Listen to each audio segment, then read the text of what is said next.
السلام عليكم اصدقائي. بغيت نشكر اي واحد دعمني، كتب لي ميساج ولا كومونتير زوين.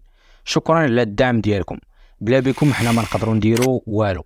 داكشي باش جبت لكم اليوم حلقه خاصه بواحد البطل جديد.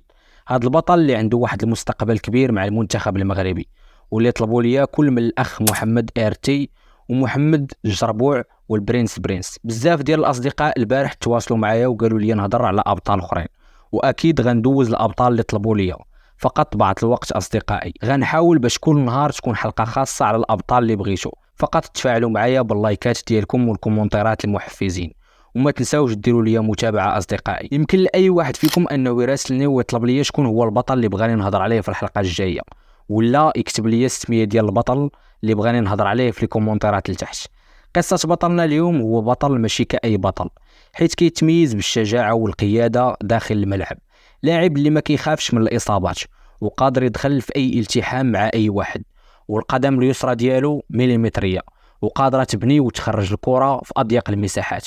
الجسم ديالو ما شاء الله، متر 86 في الطول، وهو فقط في العمر ديال 19 سنه، والمركز الرئيسي ديالو قلب الدفاع. سيداتي سادتي، رحبوا معايا ببطل حلقه اليوم، شادي رياض.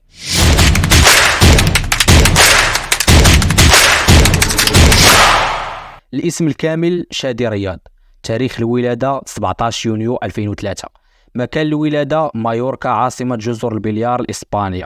العمر الحالي 19 سنة. طول متر 86.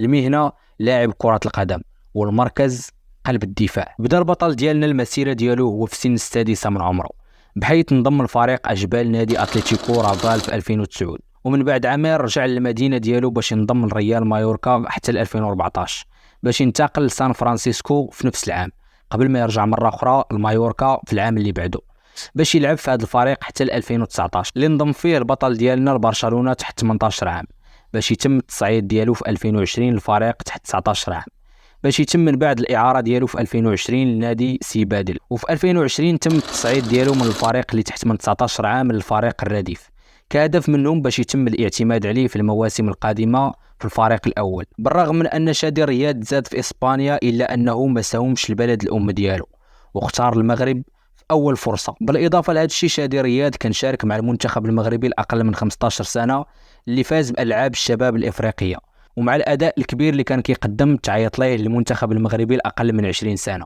باش يبان أول مرة في مباراة ودية ضد منتخب رومانيا الأقل من 20 عام، وقدر أنه يسجل رأسية رائعة في الدقيقة 73. شادي رياض موهبة حقيقية، وبعض الإحصائيات كتقول باللي التوزيع ديالو للكرة أفضل من الأوروغوياني أروخو، قادر أنه يحطم الجدار الدفاعي الأول ديال الخصم فقط بتمريرة مليمترية منه.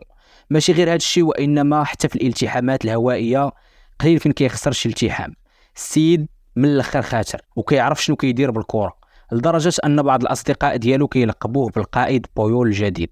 بصراحة موهبة كتستحق التشجيع، وفي القريب العاجل ممكن نشوفوه كلاعب رسمي في فريق برشلونة الأول، وهذه هي فرصة الركراكي في العثور على مدافع يلعب جنب أكرد في المستقبل. وأنا أظن أن بطل حلقة اليوم قادر على أنه يصبح ركيزة من ركائز المنتخب الأول في قادم المواعيد إن شاء الله. ما كتنقصوا حتى شي حاجة من غير بعض الخبرة، ومع الوقت غتكتسب. ولما لا نشوفوه في جانب أكرد في مونديال 2026 إن شاء الله. قصة بطل هذه الحلقة سالات، نتمنى ليه التوفيق في المسيرة ديالو، سواء مع المنتخب أو الفريق ديالو. اكتبوا لي شكون بغيتو يكون بطل الحلقة القادمة. مرحبا بجميع الأصدقاء، كنجاوب جميع الأصدقاء في الكومنتيرات والرسائل، وما غنساش الطلبات ديالكم في الرسائل. بلا ما نطولوا بزاف، السلام عليكم.